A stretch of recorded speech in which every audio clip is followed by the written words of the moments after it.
Hello. Grief is something visits us all sooner or later, and we can readily empathize with others who suffer its effects. This is a story about grief, its subtle nuances, and the frailty of human beings.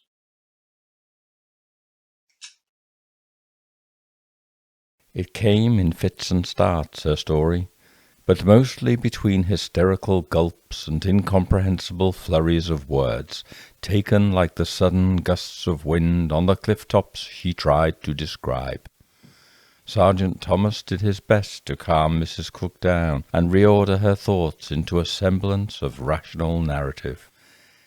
It came to this. She and her husband, Colin, 42, had been walking on the cliffs at Beachy. When will they ever learn?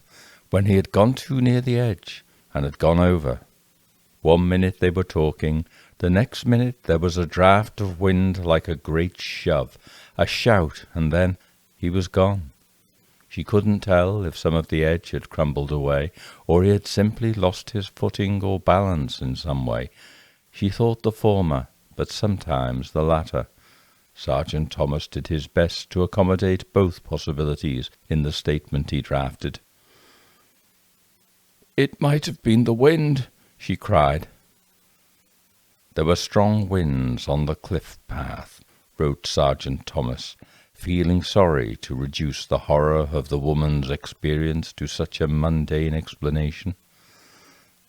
"It's all my fault," she said, in giant sobs that came from her in great waves of all-consuming grief, recalling the grey seas that crashed upon the rocks and eked away over the gravel-spit sands beneath. "Now then, just compose yourself and try to give me the facts as best you can," said Sergeant Thomas gently. Her best was rambling and incoherent, though, and it was a work of skill and experience, and a little license on his part to put it all into a comprehensible form for his report. The coroner would need the details for his inquest, that was obvious. He could hardly say so to the distraught Mrs. Cook, but this was an all-too-familiar story. There had been a number of deaths at the cliff in recent years. Something needed to be done about it. "He didn't want to go for a walk," Mrs. Cook continued. "He wanted to stay in. It was windy and damp. I said, 'Come on, you lazy lump, we're going for a walk. It'll do you good.' If I hadn't insisted, he'd still be alive." "There," said Sergeant Thomas, "you mustn't think like that." He surveyed the woman before him, 37, no children, not unattractive. Of course, just now her face was swollen with grief, contorted with misery. It's funny, he reflected, how grief takes people in different ways. He'd seen it in all its manifestations in his years on the force, from a dull, shocked inability to comprehend, disbelief greeted in silence, to a strange mixture of tears and occasional bursts of laughter, where the incongruousness of grief has somehow intruded into the tragedy with some irreverent thought. And this, the hysterical, the inconsolable. She would probably experience the other manifestations of grief in time, before she arrived at the dull acceptance of the finality of fate. It took Sergeant Thomas back to his own wife's death 3 years before. Of course she'd been very sick. It had been something of a relief when she finally went.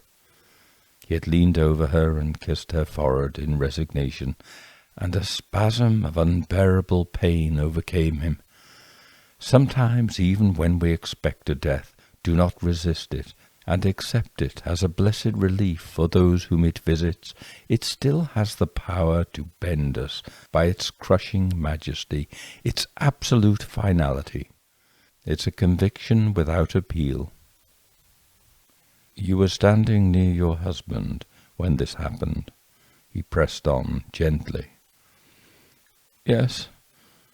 She steadied herself by an effort, braced herself in memory of how she had stood back from the cliff's edge, where she saw her husband lying spread out and still on the gravelly sand, the waves now lapping over him, lifting him like occasional driftwood, and shifting him a few inches before resting him gently on the floor again. She had a handkerchief, sodden, and pressed to the side of her mouth in a tight fist of grief. He was beside me. I had had my arm linked through his, but at that moment he had disengaged. He wanted to look at the horizon and the cliffs along the bay, the way they overlap into the distance. She trailed off. Her eyes gazed momentarily as she saw again the cliffs disappearing in folds along the coastline. "And what happened then?" continued Sergeant Thomas, nudging her back to the present. "He let me go for just a moment. It must have been he slipped. No." She halted, reliving the horror of the moment, and winced as it happened all over again for her. She even stretched out her hand to detain her husband as he fell forwards to his doom. Her hand clawed hopelessly at him in the interview room, her face creased with the pain of that moment. The grief engulfed her again in a great wail of terminal loss. It would live with her forever, or until she forgot. Sergeant Thomas's eyes glazed over. That is what happens. They say time is the great healer, but it is just a forgetfulness that erodes the past, blurs the memories at their edges, perfecting some and gradually softening others from jagged, painful rocks into smooth, reluctant pebbles. The grief becomes harder to recall. A new reality is built around the event each time it is replayed, so that it is not the same, but different, and it affects us in different, subtle ways.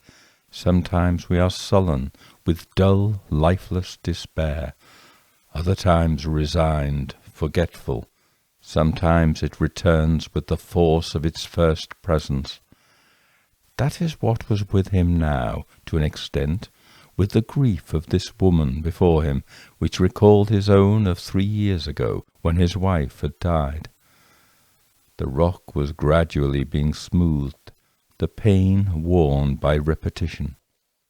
He fell forward, asked the sergeant, looking up while addressing his pen again, poised to the paper. "Yes, I think so. He looked down over the edge." Again she clutched at the air to snatch him to the relief of sanctuary, to change the terrible past by a simple motion. It is impossible. She would learn it in time, the things that could be done differently. Sergeant Thomas sighed, lifted his pen clear of the paper. His wife was still vivid to him, still there, except he had only the silence of her smile and the quiet ghost of her about his empty house. The things he had not moved of her because it would be a betrayal. Her photo on the mantelpiece he looked at every day, made a point of doing so, of smiling at it, sometimes spoke to it, a foolish thing, as foolish creatures do. And to her grave he always spoke to her when he laid fresh flowers there. It was a silly thing to do, and yet there are worse things in life than being silly, he mused. In the summer he tended the garden alone. That's when he felt lonely, or chatted to Mike and Doreen over the fence on a scented evening, heavy with lilacs planted years ago now, and night stock in the hanging baskets. Alone, that is what will face this woman, but she doesn't know it yet. The after-trails of this event, which carries all the impact of a sudden blow, will feed upon this moment in 1,000 ways she does not yet appreciate. She has the long fortunes of grief nurturing her. Of course, she might marry again. She is still young. That might change things. It had not occurred to him to do so. It seemed too much trouble, to disturb the stillness of his memories like ripples on a perfect pond, to desecrate his home of 25 years, settled in its habits, by accepting others. He couldn't do it. It was a changeless world which he would not change for worlds. He clung still to the wreckage for fear of what lies in the open sea. At last, by fits and starts and occasional cups of tea, the statement was done. He read it back to her. She wanted nothing altered. She didn't really listen, kept returning to the terrible scene at every prompt. She signed it, and Sergeant Thomas left the office. Outside, the inspector wanted a word with him. "How is she doing?" he inquired. "Not good," the sergeant confirmed. Get her a woman police officer," said the station inspector. "The doctor is coming. He can give her something." "Yes, sir," he said. Inspector Byfield was not a sympathetic man. He was too young, had not been afflicted yet by personal tragedy. It would come. And the wailing about the station, in sudden gulfs echoing in the corridors, disturbed him. He was trying to work on the station report, and these interruptions made it impossible. Personal grief was a stranger to him. He may never know it in the sense this woman did. All griefs are different, too. Some people have a natural hardness which inures them to the pain of loss. It should be counted as a blessing, yet Sergeant Thomas resented it. "It would be better if we could get her home," continued the inspector, thinking. A quick glance at his sergeant to see if he had understood his covert motivation. He had. "Is there anyone we can call? A friend or something?" "We're getting on to it," said Thomas. "Her husband's best friend and business partner, Daly, I think his name is in a meeting at the moment and can't be disturbed. As soon as we can get to him, we will." "Can't disturb him? Disturb him?" said the inspector, half to himself, a spite at someone else's comfort at his own expense. "Get him out of his damned meeting. If his partner is dead, he should know about it. This woman is in a state." Sergeant Thomas nodded. He understood the inspector well enough. He would rather the partner suffer these intrusions of grief than his own composure be disturbed. He called the office again, though, to urge the matter along with this Daly fellow. This time the gatekeeper, the man's secretary, was told to get her boss out of his meeting with stern authority. She did so with some trepidation. He was mid-sentence, the boss, when she appeared in the doorway of the meeting-room apologetically, head on one side, solicitous. He looked up, his mouth open still, lost his thread, a mild, querying irritation. "Yes? What is it?" "I'm sorry to disturb you, Mr. Daly. It's most urgent," she advised, hushed in her voice, hoping to convey something of her own innocence in the matter. He looked like he might quarrel with her assertion of the importance of the matter for a moment, then changed his mind, sighed, resigned, and put down his pen, which he had been twirling like a drum majorette, impatient in his fingers. He looked around for inspiration, and then, for want of it, made his apologies to those seated within the room, and walked with purpose to the door. "I'm sorry about this," he said, pausing. "Please have a look at the figures in Appendix A. I think they should be self-explanatory. Cliff has the background here. I shall be back shortly." He closed the door behind him. "Now what is this?" he inquired of the secretary. "It's the police," she said. "The police?" he asked in astonishment, forgetting his irritation. "Yes, they said it was urgent. I didn't want to say it in front of the others." "Yes." He softened a little more at her discretion, his forefinger tapping his lips thoughtfully. On the phone he heard the news of his partner's death with disbelief at first, A death that comes with such suddenness is always greeted with this reaction. There is no forewarning of it, no preamble to advise a person how their mood must change, how they must recruit a new repertoire of emotions, of platitudes to express it, of hushed respectful tones and downcast eyes of profound regret. From an attitude of smiles, ebullience, and purpose, we are brought suddenly to a condition of uncertainty. We have arrived on a stage without rehearsal, without lines to speak or anyone to prompt us, or a costume even for our part. We are disconcerted. We are an ill-advised bark put out to sea on a storm-tossed day, at the mercy of the grey, uneven seas. We scrabble about for inspiration and find ourselves wanting, parlaying the most awful clichés to those we wish to comfort. Sam Daly had a confused journey across town in his car. Those about their business passing in car windows or on the streets, oblivious to the fact his partner was dead, needing no such adjustments in their lives. It is the strangest thing of all that others go on untouched by the grief that has altered our existence so profoundly. People still laugh, cry over small beer, and balk at petty spites and boredom, irritations. They are not touched by this sudden world of grief which afflicts a living soul in its finite orbit. This journey across town was his alone. He was thoughtful, had time for all the questions in his mind, for quick rehearsals of words, trite and respectful, that embarrass the spectacle of death. "Carol!" he exclaimed when he was shown into the interview room, where the momentarily subdued woman sat alone and dull, somewhat somnolent with disbelief, in company with a solicitous policewoman. His hands were outstretched, supplicant to receive her.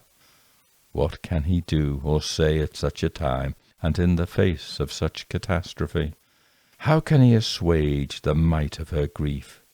He cannot. Her husband's friend and partner's appearance startled Carol to a renewed grief, which now escaped her in a torrent. She fell into Sam's arms with gratitude. Words came, but what they were beyond him, probably beyond anyone, beyond herself, but the manner of their delivery spoke for them. It was enough to know the terrible pain which lay behind them. Sergeant Thomas stood at the door, discreet, respectful, awaiting his cue, a mere spectator, an intruder upon the scene. The lady constable sat still and watchful. "Words fail me," said Sam. "I don't know what to say. I wish I could say something to take away this pain. My God, I can't believe it. I'm so sorry, Carol. I am just so sorry." They clung to each other, united in their misery. Carol had quite collapsed in Sam's arms, subjugated to the hope he might take from her the pain. He held her impossible. What could he do? He was impotent to take her grief. He patted her rhythmically on her back like a child. He knew it was inadequate. He felt like a bad actor. "It's all my fault," the woman sobbed convulsively. No, you mustn't say that," said Sam soothingly. It is," she insisted, needed the pain to exculpate her in some way, to punish some unseen offence, the offence of living when the man she loved did not, to displace the inequality of their conditions. "I should never have taken him for that walk." Still Sam resisted, shaking his head, insistent. No, don't say this. You didn't mean for this to happen. Colin would agree with me. He loved you." "I loved him," she exclaimed, as though she needed to make such assurance to him, though it now had no effect. It was too late. Yes, and he knew that," Sam continued to soothe her. "He knew that, Carol. He knew that." Sergeant Thomas left the doorway, closed the door gently, painfully, and returned to his office. Dr. Price was there. "Well," he said, uncertain how to proceed. Dr. Price sighed and shook his head. Indeed, a terrible business," he agreed. "Yes. Is there anything you can do for her?" "I've given her a sedative. It should help to calm her down a little, but the grief will take longer, I'm afraid. There's not much can be done about that. Just time." "Yes," said Thomas thoughtfully. "It always does." 2 years, they say," Price said. 2 years? Thomas queried, more to himself. It had been 3 for him. Was he cured of it? Well, perhaps he was. It may not get any better than this. Perhaps he didn't want it to. "That's the main period of grief," said Dr. Price, or so they tell us. He was packing up his things now. "Yes," said Thomas. Perhaps it was. The extent of the human memory for visceral things, the capacity of human beings to remember and relive an experience to a degree of exactitude before the memory of these feelings was spent, until forgetfulness began to obscure the past, faded from its vivid, vibrant, moving technicolor to a faded still from an old, forgotten movie. "When will people learn?" asked Dr. Price. "Something has to be done about that cliff path. That's not the first time this year." "The third since last summer," pronounced Thomas. "One was suicide, but the other was just a stupid accident." "It might be a good idea to put something in your report," said Dr. Price. "The council or coastal authorities need to make that a viewing point with guardrails. It happens too often." "I'll make sure the point is made. We need more warnings along the cliff top, too. Some signage might help." "I'll mention it to the coroner, too," said Price. Sergeant Thomas drove Carol home himself that afternoon. The policewoman sat in the back with her. Sam Daly said he'd follow in his car and meet them at the house. She was all cried out. Perhaps the sedative had taken effect, or she had simply exhausted herself. They entered the house. Carol pressed her hand into her forehead, then folded her arms about herself, hunched in self-protection, and looked around. She shivered. Perhaps it was the cold. How different the familiar place of her house looked now. It was the same, yet would never be the same again. It was quiet, cold, silent, indifferent to her loss. 2 of them had left the house that morning. 1 had returned. Thomas could see her thoughts. There was a chill in the air. He put on a small table lamp to offer a little cheer in the room, though it was only late afternoon. A dull day, but not dark. It wasn't especially cold either, but he felt the want of a fire, of warmth. "Can I put the fire or heating on for you?" he asked. She shook her head absently, but said nothing. The policewoman said, "Can I make you a cup of tea?" Carol looked up, mustered an exhausted smile from somewhere, and said, "No, thank you." Her voice cracked, insubstantial. Sam had come in the door, anxious for her. He looked at the officer and at Carol with incompetent anxiety. "Can we get you anything before we leave?" inquired Sergeant Thomas, glancing at Sam. Carol looked up, made a strained, mirthless smile of social courtesy, and shook her head slightly, but said nothing. Sam spoke for her. "I'll stay with her a while, officer," he said. "I'll see if I can get hold of her sister. She lives some distance away, over at Weston, I think, but I'll stay here until someone gets here." Thomas nodded. The officers left, a quiet, sedate decorum about them. They returned to their car. Carol stared out of the window bleakly from behind net curtains as she watched their car draw quietly from the pavement. The neighbors would wonder what had happened. Curtains would twitch. The news would become known. How? She didn't know. Just that such news spreads quickly, and people become unbearably kind. All the processes of death and its funereal habits would engulf the entire close and everyone she knew. "Can I get you a drink?"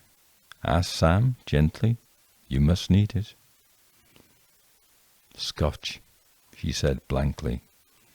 He walked to the sideboard and picked up 2 tumbler glasses from a silver tray, his 2 forefingers hooked over them securely, braced against his thumb, and placed the glasses on the sideboard. The sound of the screw top being unscrewed came to Carol as she continued to look through the window at nothing. There was nothing to see. She could hear behind her the sound of the Scotch being poured liberally into 2 glasses. She turned as Sam picked them up, a glass in each hand, and walked over towards her, with one outstretched to her. She pressed her hands into her face and smoothed her swollen features before taking the glass from him. They clinked glasses and drank. Her eyes met his. She moved close and tilted back her chin as he put his arms about her. "You scare me," he said, smiling. "I scare myself, darling," she replied softly.